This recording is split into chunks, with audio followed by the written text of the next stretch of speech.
Hey, welcome back to the Bookworms, buddy.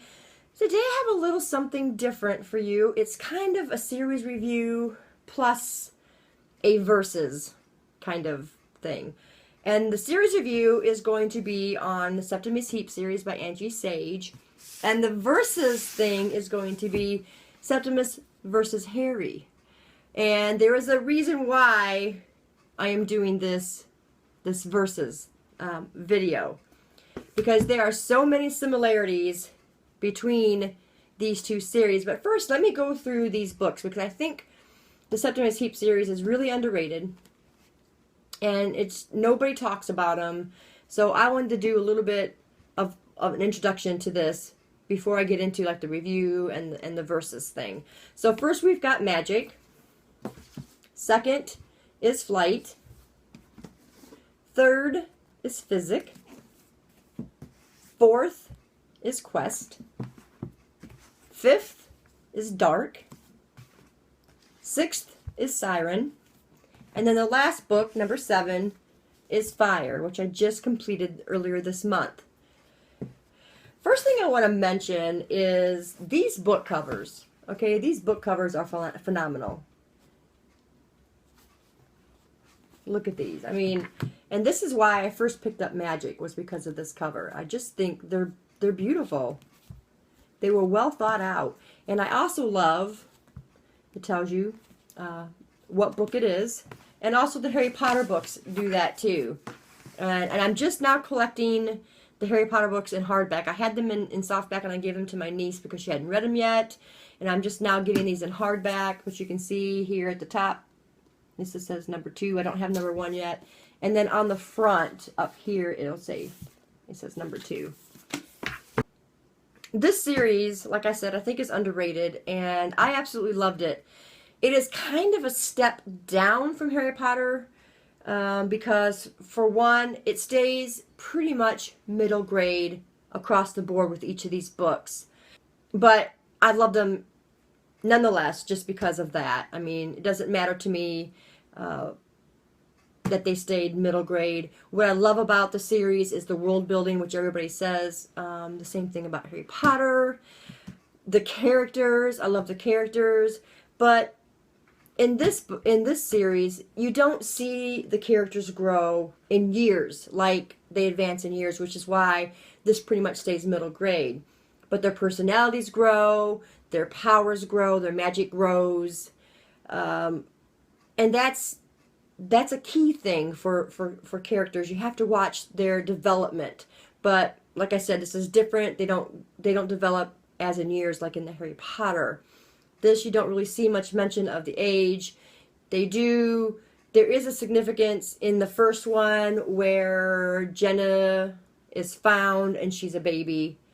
But she grows from that. And then, you know, it's not really focused on age-wise in growth. So you don't really, so the readers don't tend to focus on that either. But the characters are fantastic. You have some great villains. You've got great protagonists. The world building, the imagery, all of that is really, really good. And I think I've rated all of these books probably 4 and 5 stars because they're engaging and they're just easy to follow, easy to understand, exciting. There's adventures, all that good stuff, and it's especially good for middle graders because they are easy to focus on. They are easy to follow, and that is a plus in that area. And I still think adults can enjoy it. She's a gifted writer. And I'm glad that I finally got through these. These were actually part of our bookathon. I put them in for part of the bookathon.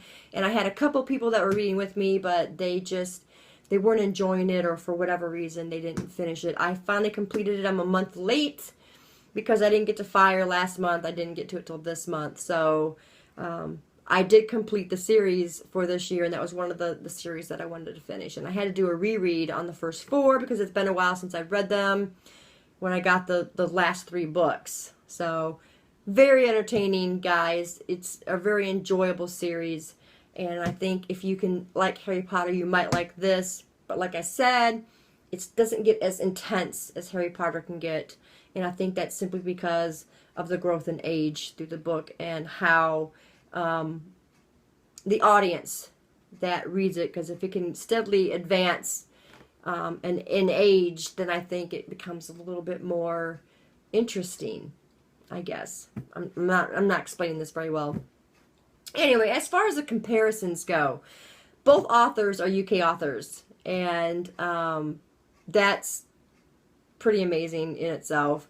Both series have 7 books, which is also interesting. Both books have 2 male and 1 female protagonists. As you know, in Harry Potter, it's Harry and Ron and Hermione. And then in this series, it is Septimus, Jenna, and Beetle. So they both have these 3 protagonists. And they both have a villain that has to be defeated, which is Voldemort in Harry Potter. And it is Dom Daniel in the Septimus Heap series. Let's see, what else do we have that in likeness? Magic is involved. Where in Harry Potter it's focused on the school, you know, Hogwarts. In this one, it's not really does not really focus on the school. It focuses on the on the tower, and just the world in itself. They're not really going to school. You've got Beetle, who is a hermetic scribe. You got Jenna, who's a queen, or is training to be a queen. And then you got Septimus, who is the magic user. So there are several different similarities. I'm not going to say one way or the other which one I like the best, because I really like both series.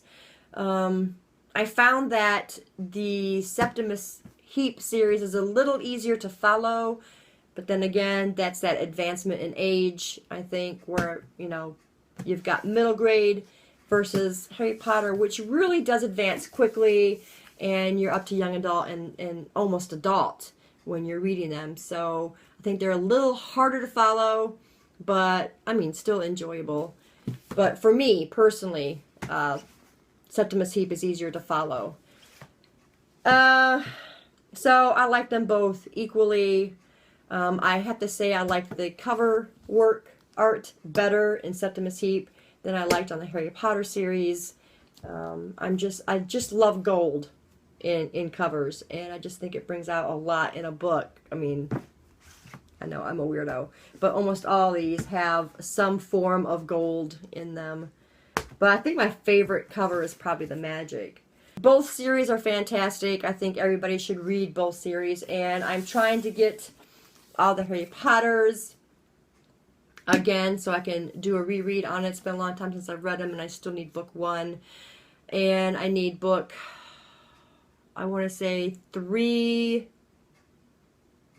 4, and 6. Or 1, no, I need 1, 4, and 6. I'm saying, I can't see from here. Or 7. 1, 4, and 7. I need 1, 4, and 7. I need of the Harry Potter books. And I want to get them in this cover, but I'm bargain shopping for them. These I got bargain shopped, and I think I've probably spent a total of, probably on the 4 books, I've probably spent a total of maybe $7 on the 4 books. So I want to get the last 3 at bargain as well, but in those covers. But that's it, guys. That is my series review versus Harry Potter-ish video. If you've read the Septimus Heap series, then please let me know in the comments below, and we will talk about that. Thanks, guys, for staying tuned, and I'll see you in the next video. Bye.